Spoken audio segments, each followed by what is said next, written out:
Дојдовте назад, утринска програма Добро утро секој утро на телевизија Алфа. Најавивме дека имаме интересен разговор, можеби во овие пролетни месеци, актуелна тема. Затоа ќе добиеме стручно мислење секако од доктор Наташа Чучкова-Никчевска, специјалист педијатар, гастроентерохепатолог, а темата ни е цревни инфекции кај децата. Добро јутро и добро дојдовте во студиото на телевизија Алфа. Добро утро, ви благодарам за поканата. Да, самите кажувате како педијатар дека во овие пролетни месеци е доста актуелна оваа тема, како стручно лице секако за цревни инфекции кај децата, па за почеток ете да кажеме за сите оние што во моментов не гледаат на телевизија Алфа, кои се најпрво симптомите кај децата, како да ги распознаат дека станува збор за всушност цревна инфекција кај нивното дете. Така, во пролетниот и летниот период е доста погодно време за развој на тие цревни инфекции, поради тоа што температурите растат и храната стои на отворено, водата почесто се загадува, па и тие трансмисијата на бактериите, вирусите и паразитите е по-лесна, така да доаѓа до појава на добро познати симптоми на населението, како појава на температура, диареја, повраќање, малаксаност, губење на апетит, изнемоштеност и така натаму. Тоа се најчестите симптоми, да, на цревните инфекции. Но има и понатаму, нели, како да распознаат дека станува збор конкретно за цревна инфекција, затоа што кога ќе кажеме температура, и сега не се знае од што боледува детето, за да не ги паничиме сега како родителите. Секако да температурата е еден одбранен механизам што се јавува и други болести, не се јавува само кај цревните инфекции, доминантно кај цревните инфекции се оние диареи, односно проливите и повраќањата, мачнината во стомакот, изнемоштеноста и губитокот на апетитот. Така. Кога во ова време на пандемија, секако затоа што првиот индикатор за коронавирус ни е високата температура, па токму затоа велам да не ги сплашиме родителите дека можеби станува збор за цревна инфекција кај нивното дете. Можност за гледачите на телевизија Алфа да се јавите директно во етерот и да поставите прашање до докторката педијатар Наташа Чучкова и да слушнете стручен совет. Можеби имате вие дополнително прашање, можеби вашето дете во моментов не знаете што мачи, па да ги откриеме секако мислењата и стручните совети од докторката од Аџибадем Систина. Што ги предизвикува цревните инфекции? Кажавме контаминирана храна, но со оглед на температурната разлика во моментов немаме никои повисоки температури, да, во овој период од годината малку несоодветно, нестандардно, па како да ги препознаеме? Што еве во ова време реално што ги предизвикува? Генерално предизвикувачи на цревните инфекции најчесто се вирусите, значи некаде 75% од цревните инфекции се должат на вирусна етиологија. Вирусите како најчест предизвикувач е ротавирусот, дури и 37% од сите смртни случаи на деца од диареја, од губиток на течност и од повраќање цревни инфекции се должи на ротавирозата. За среќа тој е почест во зимските периоди, кога е поладно времето, потоа тука се вирусите од типот на ксаки и другите вируси. Карактеристика на вирусните инфекции дека тие доаѓа до една експлозивна водена диареја нагло од полно здравје. Детенцето е изнемоштено, губи течности и првично се базираме во третманот на цревните инфекции од вирусно потекло кон надокнадување на губитокот на течности што е предизвикан од диарејата или повраќањето. На второ место како предизвикувачи на цревните инфекции се бактериските инфекции од типот на салмонела, шигела, кампилобактер, јерсинија и така натаму.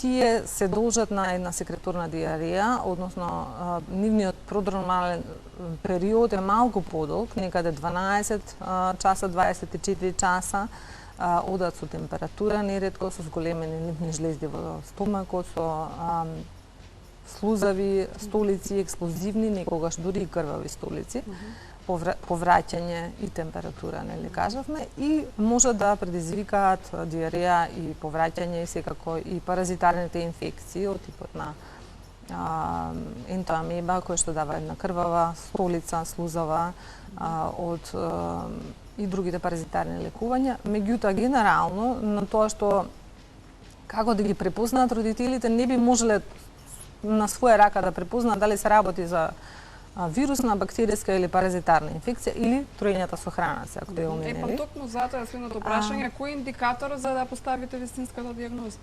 Секако индикатор за дијагнозата е еден преглед, нели од самото искуство на докторот, веќе знаеме на каде да се фокусираме и во анамнезата што ја добиваме од родителите или ако е повозрасно дете, знаеме какви испитувања треба да направиме. Третманот на цревните инфекции првично не се разликува воопшто дали се работи за вирусна, бактеријска, паразитарна етиологија или некаков друг тип на предизвикувач на цревните инфекции. Најбитно ни е да го надокнадиме губитокот на течности кои што дечињата ги имаат во овие акутни епизоди на диареја, на повраќање. Тоа се должи затоа што детето е различен организам од возрастниот и многу побрзо доаѓа до дехидратација и губиток на електролити од дигестивниот систем во однос на возрастната популација. И значи првенствено треба да го надокнадиме губитокот и да ги надокнадиме дневните потреби на течностите. Што според вас, докторке, ги надокнадува таа? Дали електролити, чај или вода? Што е најдобро? Најдобро е да се дадат електролити раствори со хипоосмоларна содржина. Тие се најпогодни за дечињата, меѓутоа и во домашни услови да се даде и вода, течности кои што се од домашно припремена супа, но секако ако ме прашувате во однос на давање на кока-кола или премногу засладени. Да, убаво што го спомнавте пијалци, тоа не го препорачуваме, токму поради тоа што еве вирусните инфекции како најчест предизвикувач на цревните инфекции, па го оштетуваат четкастиот на епител на цревата и секундарно доведуваат до лактозна интолеранција. Тие сите засладени пијалоци се богати со шеќери, па ќе потенцираат диарејата. Така, во кои се состои тие газираните пијалоци? Газираните пијалоци. Заситени шеќери не е добра варијанта за да се лечат случај не е добра ни за лечење, нити за исхрана, нити во секојдневната пракса на децата. Не се советува давање на напитоци кои што имаат многу шеќери во нив. Да, уште еднаш потсетување до гледачите на Добро утро секоја утро и на телевизија Алфа дека имате можност да се јавите директно во програмата и да поставите прашање до докторот од Аџибаден Систина, доктор Наташа Чучкова-Ничевска, специјалист педијатар. Тука се стручните совети токму од неа за денешната тема цревни инфекции кај децата. Кажавме да внимаваат, односно да не дехидрира детето, како да превенираат дете? Значи, препораките од Светската здравствена организација, од Сдруженијето за европска гастроентерохепатологија и сите наси стручни препораки се должат на тоа дека во моментот детето кога ќе почне да повреќа или има диареја, може би да се одложи рехидрацијата, но во првиот момент кога ќе може да се воспостави перорална рехидратација, да се започне со истата. Со тоа што се оди со тип на рехидрација преку уста, во тие првите два степени на дехидрација, клинички ги разликуваме на лесен степен на дехидратација, умерен на тешок. Секако тешкиот степен на дехидратација не можат родителите дома да го рекуваат, меѓутоа стартно да почнат со хипоосмоларни електролитни раствори или вода или домашно припремен сок, супа во количина од некаде 10 на 20 мл на секои 2 до 3 минути, токму заради тоа да не го влошат рефлексот на повраќање и да го полека надокнадат губитокот на течностите во организмот. Во овој период на дечињата има нормално послаб апетит. Генерално не советуваме некоја посебна диета, освен кај вирусните инфекции, избегнување на млечни продукти, односно сладко млеко, поради секундарната лактозна интолеранција што се јавува. И тогаш дечињата нормално што се на доење, се продолжуваат со доење, дечињата што се исхрануваат со адаптирана млечна формула, можеби ако имаат тешка клиничка слика на диареја и продолжени повраќања и да речем секундарна интолеранција, ги ставаме на млечна формула која е безлактозна, некаде во траење од 7 до 10 дена додека се упорават гастроинтестиналните симптоми и гастроинтестиналниот тракт. А сите останати, значи им советуваме исхрана од најнормален тип и секако во тој период кога дечињата се болни и не може со сила да јадат. Најбитно е да пијат, да се рехидрираат, а потоа ќе настапи оној период на исхрана ред. Да, најчесто како што сум, нели јас сум била некогаш дете, двупеки чај било единственото што во моментите на тие неколку денови додека трае самото опоравување на телото, дали е добра ета храна за да знаете како тоа е се индивидуално, кога нема апетит и не може многу да јаде. Битно е да надокнади течности, а кога ќе помине болеста, ќе почне регуларната исхрана. Не треба никаков тип на исхрана да му се ускрати. Оно што го советуваме некој тоа и овоше зеленчук во нормални количини секако. Ако може детето да приме, ако има добар апетит, значи се индивидуално, некои деца побрзо се операвуваат и сакаат да јадат, не им се ускратува исхраната, затоа што и преклинички докажано се дека колку побрзо јадат, толку и подобро се операвуваат од болест. Во однос на терапијата, она што го додаваме, што можат на своја рака родителите да го дадат, се оние пробиотици. Пробиотиците, значи, не ја спречуваат диарејата и повреќањето, меѓутоа па влијаат модулаторно на цревото, односно доведуваат до зголемување на лачењето на секреторниот имуноглобулина во цревата, па на тој начин помагаат во третманот на цревните инфекции. Да. Сега во овие моменти имавте детенце кај вас во Аџебадем Сестина со токму ваква цревна инфекција? Значи имаме. Индикаторите беа исхраната, храната? Не, значи во овој период не беа исхраната, секако родителите на исхраната повеќе внимаваат во текот на летниот период, а сега ќе настапат тие. Така, да. Дури следува, така. Следува, да. Што препорачувате од медикаменти? Како понатаму да се следи? Од медикаменти не препорачувам ништо посебно. Значи, тие медикаментите треба да бидат дадени од страна на стручно лице, педијатар или матричен доктор. Дури и бактериските инфекции, кои што се должат како предизвикувачи на цревните инфекции, и дел од нив не се третираат со антибиотска терапија. Постои само одредено тесно подрачје каде што се даваат антибиотиците. Затоа што кај една салмонелна инфекција може да го зголемат клитоносителството. Може да доведат до развој на псевдомембранозен ентероколит понатаму. Така да антибиотиците се даваат секогаш од стручно лице и само кога има потреба да се дадат. Секако да превенираме во ширењето на инфекцијата, но никогаш да не земаме па посебно или превенцијата би се однесувала на тоа, мијатраце. Некои медикаменти што не се препишани од матичен лекар, никако, да. Миењето раце ми се чини дека во моментов е најактуелно, но мислам дека не требаше коронавирус да не се случи, дека треба да се посветиме на личната хигиена. Секогаш било миењето раце, значи држање на дистанца, не контактирање со личности кои што се веќе заболени, кои што имаат такви симптоми, водење на сметка во однос на исхраната, на не оставање на храна на отворена повеќе од 2 до 3 часа, свежо приготвена храна. Тие се не базични принципи кои што може превентивно да се делува, може да дадат пробиотици на своја рака и течности од електролитна рехидратација. Се извинувам што ќе ве прекинам, имаме гледач, а гледачите секогаш имаат предност да слушнаме кој ни се јавува и кое е прашањето до доктор Наташа Чучкова-Ничевска од Аџебадем Сестина. Добро утро. Добро утро. Овде е една загрижена баба, Мирјана. Би сакала да поставам прашање до доктор Чучкова-Никчева. Моето внуче има 4 години и многу слабо јаде и многу пати кога јаде, така повраќа, ќе поврати. И еден совет да би каже докторката што би можела да направам, да превземам како баба, мајката исто да ја пренесам. Така.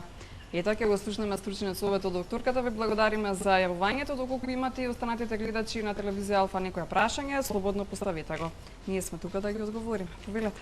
Така, често се жалат родителите и нели целото семејство дека дечињата имаат послаб апетит. Ние педијатрите се трудиме да им кажеме дека апетитот и исхраната, значи може да се подигне само со природен начин на подготовка на храната, секако верувам дека детенцето му готва домашно предготвени супи со зеленчук, со месо, свежи оброци приготвени од зеленчук, мешунка с лију, плодови така натаму.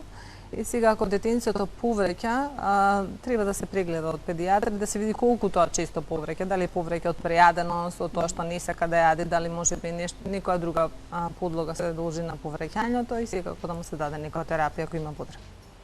Секако, ви благодариме, ето верувам дека нашата гледачка е задоволна со стручниот совет од докторката. Кажавме дека антибиотиците никако да ги земаат на своја рака, туку секогаш да се консултираат со лекар или пак педијатар, но крвната слика би можела ли во овие верувам цревни инфекции кај децата е првенствено крвната слика, CRP-то посебно? Што мислите? Крвната слика е одраз на тоа што се случува во организмот. Сепак треба да постои некој стручно лице кој што ќе истолкува. Но родителите сами по себе, нели со да се изразам народски со Google медицина, не се лекува едно дете. Значи не може само една крвна слика да направи, сепак треба да го види доктор детето и да го процени во однос на неговата општа состојба, дали може да внесува течности, дали на нешто се сумнева или не. Генерално во крвната слика може да видиме некои параметри кои што ќе не насочат во однос на тоа дали се работи за паразитарно вирусно заболување или бактериско заболување. Да речеме на леукоцитоза е многу честа кај повреќањето поради стрес механизмот кај децата, кај возрастните. Меѓутоа, лимфоцитозата предоминира кај вирусните инфекции, додека неутрофилната пролиферација доминира кај бактериските инфекции. CRP-то е значи инфламаторен маркер кој што се покачува кај бактериските инфекции. Во однос на да докажеме дали цревните инфекции се базирани на бактериска или вирусна етиологија, иако можеме диференцијално диагностички веќе со самиот преглед и со овие стартни анализи да добиеме една слика, сепак праќаме копрокултура се вика, односно фецес за бактериско испитување и фецес за најчестите предизвикувачи ротавирусите, аденовирусите кај нас. Да.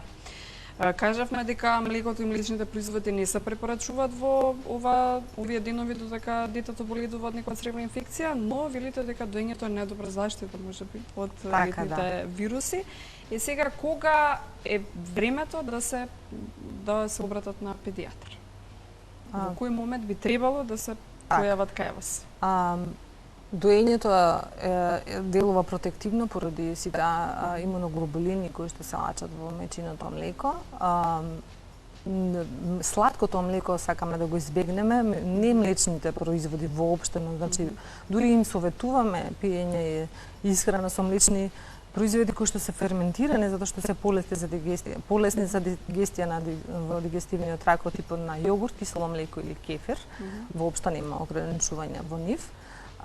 Кога еден родител треба да се обради, значи кога тие симптоми на диареја траат, детето е изнемоштено, не може да го спроведе вакцинениот режим преку уста, он почнува да даваат родителите течности изотонични, меѓутоа детето се уште повреќа, неговата општа состојба не е добра, повреќањето се над 5 во 6 во денот, значи и објективно не може да надокнадите течности ако упорно се повреќа, тогаш е време кога треба да се јави на педијатар.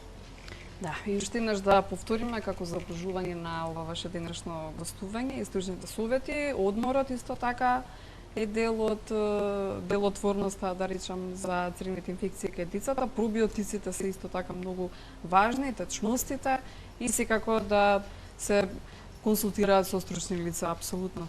Апсолутно, да. Секогаш одморот е нели оној нормален механизам кога некој дете е болно, му треба време да оздрави, да одмори, да надокнади. Сите овие кажани препораки може слободно на своја рака да ги применуваат, меѓутоа се понатаму треба да остават професионалец да се грижи за здравјето на нивното дете. Секако дека е така, стручните совети ги имаме секој четврток од Аџи Бадем Систина и почитуваните секако доктори оттаму. За денеска тема е цревни инфекции кај децата. Доктор Наташа Чучкова-Ничевска, специјалист педијатар. Ви благодарам за гостувањето и вашите стручни совети кои имате да ги споделите заедно со нас. Ви благодарам и јас вас за поканата и поздрав до сите гледачи. Да, ќе продолжи секако со работката. Секој четврток имаме докторот Аџибадем Сестина. Кратка пауза и веднаш потоа моментите кога не спомнуваме никакви вируси, ниту болести, туку следува 15 минути без корона. Гледате на ТВ Алфа.